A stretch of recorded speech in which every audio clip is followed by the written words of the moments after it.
আমাদের দিন ভালো নয়, এই রিক্সা চালিয়ে রোজগার করি, দিন আনি দিন খাই। কি করব, এত টোটো বেরিয়ে গেছে, আমাদের তো বাজার আর হয় না, কি করব। যাও অবস্থা খারাপ হয়েছে, আমরা তো ভাড়ার জন্যই বসে আছি, ভাড়া আর হচ্ছে না। লোকের কাছে পয়সা নেই, আমাদের কাছে গাড়িতে উঠবে কি করে। সব কিছু মিলিয়ে ঠিকঠাক ভালোই কেটেছে।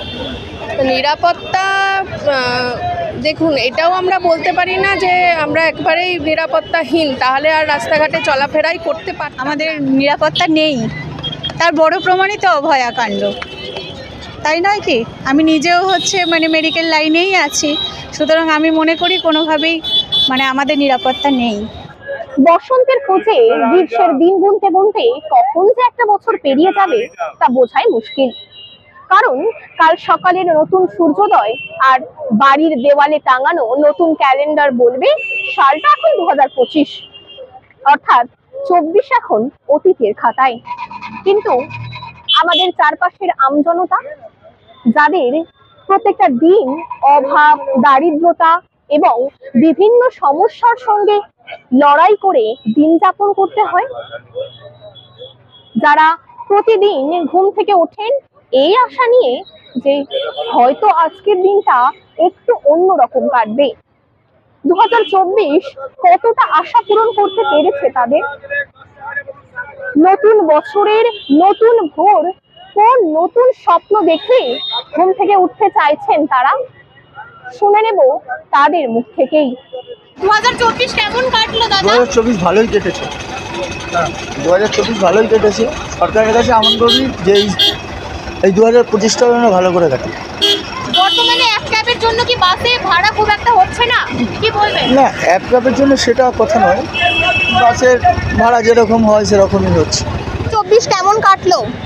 মোটামুটি বহুত বন্ধুবান্ধব মারা গেছে, মোটামুটিভাবে চলছে। এটাই বলবো, বলুন তো, এ তো এত লাইফে কোনোদিন জিনিসের দাম খুব কয়েকটা দিন উপভোগ করতে পেরেছি, হয়তো কমেছে। এমনকি করোনা পিরিয়ডে তো মারাত্মকভাবে দাম বেড়েছে, যেখানে দাম কম থাকা উচিত ছিল। এটা কিছু বলার নেই।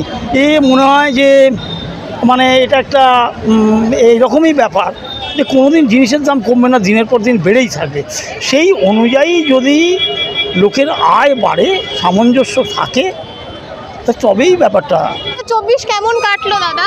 আমাদের দিন ভালো নয়, এই রিক্সা চালিয়ে রোজগার করি, দিন আনি দিন খাই। কি করব, এত টোটো বেরিয়ে গেছে, আমাদের তো বাজার আর হয় না, কি করব। যাও খেতে তো হবে, বউ বাচ্চাকে তো খাওয়াতে হবে, কি করব।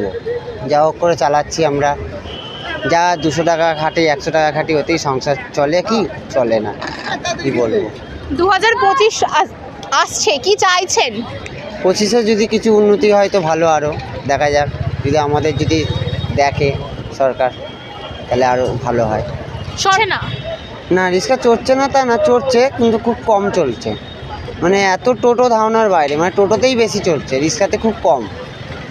ভাড়ার কারণে বলতে টোটো যা 10 টাকা করে নিয়ে যাচ্ছে, আমরা তার থেকে 10 টাকা বাড়িয়ে 20 টাকা করে আমরা ভাড়া নিচ্ছি, কারণ আমরা তো পরিশ্রম করে নিয়ে যাচ্ছি, তাই আমাদের আরও 10 টাকা করে বাড়াতে হচ্ছে। যেমন টোটো যেমন 10 টাকা নিয়ে যাচ্ছে, আমরা 20 টাকা ভাড়া নিয়ে যাচ্ছি। যে অ্যাপ ক্যাবের জন্য তো অসুবিধা তো হচ্ছে, আমাদের ভাড়া আর অ্যাপ ক্যাবের ভাড়া আলাদা, আর ওদের ভাড়া কম পয়সার মধ্যে চলে যায়, আর আমরা তো ভাড়া অতটা পাই না। আমরা ওদের জন্য কিভাবে চালাচ্ছেন আপনি? কী করবো, চালাতে হবে, পেটের জ্বালা আমাদের, যা এইসব লাইন ধরে নিয়েছি, এছাড়া তো কোনো উপায় নেই। আমরা তো খেটে খাওয়া মানুষ, এই মালিকের পয়সা দিই, আমাদের মালিককে জমা দিতে হয়, এবার তারপরে তেল ভরাতে হয়, যা 2-500 আমাদের বাঁচে, ওইটা সংসার চলে। সব স্বপ্ন পূরণ হয়েছে 2024-এ যেটা মনে করেছিলেন?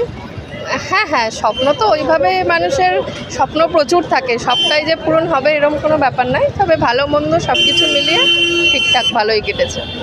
তো নিরাপত্তা, দেখুন এটাও আমরা বলতে পারি না যে আমরা একবারেই নিরাপত্তাহীন, তাহলে আর রাস্তাঘাটে চলাফেরাই করতে পারতাম না বা কিছুই করতে পারতাম না। করছি, সবই ঠিক আছে, কিন্তু আরও বেশি নিরাপত্তা জোরদার করা উচিত আমার মনে হয়। নতুন বছরে কি বলবো, সরকারকে বলবো যাতে যে পরিকাঠামোগুলো খুবই ঠিকঠাক নেই, যেমন প্রথমেই উঠে আসে মেয়েদের সুরক্ষার ব্যাপারটা, সেগুলোকে আরও বেশি জোরদার করা, আরও বেশি আমরা যাতে আরও বেশি স্বাধীনভাবে রাস্তায় চলাফেরা করতে পারি, রাত অবধি সময় কাজকর্ম করে বেড়াতে পারি, সেইগুলো যাতে আমরা সুষ্ঠুভাবে বাড়ির লোক যাতে টেনশন না করে সেইগুলোকে ঠিক মতন রাখা। তো প্রচণ্ড দাম বেড়ে গেছে, আমাদের তো সংসার চালাতে এখন নাভিশ্বাস হয়ে যাচ্ছে। হ্যাঁ, কি করব, এই দিয়েই চলতে হচ্ছে কষ্ট মষ্ট। এখন চারিদিকে শপিং মল, অনলাইন, মানুষ কেনাকাটা করছে অনলাইনে, তো আপনাদের কি চলছে? মানুষ আসছে? আমাদের আসছে, মানুষ খুব কমই আসছে, আগের মতন আমাদের বিক্রি বাট্টা নেই। 2024 মোটামুটি কেটে গেল রক্ত বেলুনের যেরকম অবস্থা সেরকম কেটে গেছে। হারিয়ে গেছে যে ম্যাস্ট্রোজ, তাদেরকে ফিরে পাওয়া যাবে না, তারা মাইলস্টোন। তো এটা তো বিশাল একটা ক্ষতি। উস্তাদ জাকির হোসেন যিনি চলে গেলেন, রতন টাটা কত লোককে রোজগার দিয়েছে বলুন তো? এরম লোককে পাওয়া আজকের ডেটে দাঁড়িয়ে, তাই না? কত জেনারেশনকে টিসিএস, আর টিসিএসে কত ছেলে চাকরি করছে। তারপরে ক্যান্সার হসপিটাল, ওনার কী অবদান, সেই অবদানগুলো ফিরে পাওয়া যাবে। শিল্প নিয়ে দেখুন, শিল্পের দুটো ব্যাখ্যান। একটা হচ্ছে দিদি প্রত্যেক বছর সাবমিট করেন, প্রত্যেক বছরে দিদি সাবমিট করছেন যে বাইরের থেকে কিছু পুঁজিপতিরা আসুক। উনার কিন্তু আমি যেটা চিন্তা করছি, উনি কিন্তু চেষ্টা করছেন যে কিছু পুঁজিপতি বাইরের থেকে আসুক, তারা এসে এখানে বিনিয়োগ করুক। যেখানে ইনফোসিস এখন খুলেছে, একটা নতুন ইনফোসিস খুললো, কিন্তু তার কারণে অনেকজনের চাকরি হলো। এবার কিছু ইন্ডাস্ট্রিজ আসতে চায় না বা আসতে চাইছে না, বা পরিকাঠামোর ব্যবস্থা ঠিক নেই বলে আসতে চাইছে না। দিদি তো অনেক জায়গার থেকে জিনিস করেছে, যেখানে এই সাবমিটগুলো করাচ্ছে, বাইরের থেকে বিদেশের থেকে লোক আসে, তারা বলে আমরা নতুন ইন্ডাস্ট্রি লাগাবো, ইন্ডাস্ট্রি লাগালে নতুন ছেলেপুলেরা চাকরি পাবে। কিন্তু সেই জায়গায় দাঁড়িয়ে যদি দেখা যায়, চেষ্টা করছেন উনি, কিন্তু আসছে কতজন আসছে এই চাকরি মানে এই ইন্ডাস্ট্রি তৈরি করতে, সেইটা ওনাকে দেখতে হবে। মানে ওনাকে বলতে গভর্নমেন্টকে দেখতে হবে যে আমি সরকার কি আশা কী করবো? সরকার তো 2000-এ আমাদের 11-তে 12-তে এলো। সরকার তো সবার জন্যে তো সব জিনিসের দাম বেড়েছে, আমাদের তো ভাড়া বাড়েনি। আমরা তো ওই পুরনো ভাড়ায় চলছি, পুরনো ভাড়ায় আমরা আছি এখনও। ওই চলে যাচ্ছে কোনো রকম, দিন আনা দিন খাওয়ার মতো চলে যাচ্ছে। এতে আর কিছু বলার নেই, ও একদিন এরকম, যেদিন যেরকম সেরকম চলে যাচ্ছে। বিয়ে হোক বা পার্টি, যে কোনো সামাজিক অনুষ্ঠান হোক, রাজকীয়,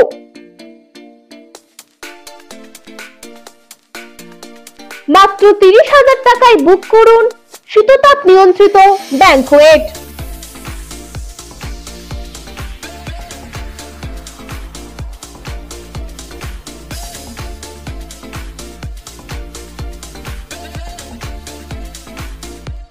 ডোমজুড়ের মাকড়দহ শনি মন্দির থেকে 2 মিনিটের হাঁটা পথ রোজ ব্যাংকোয়েট।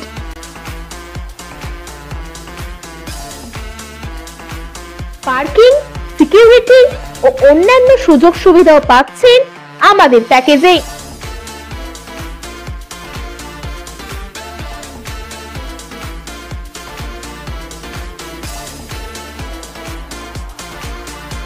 রোজ ব্যাংকোয়েট, আপনার সাধ্যের মধ্যেই স্বাদ পূরণ। বিশদে জানতে যোগাযোগ করুন নিচের স্ক্রিনে দেওয়া নম্বরে।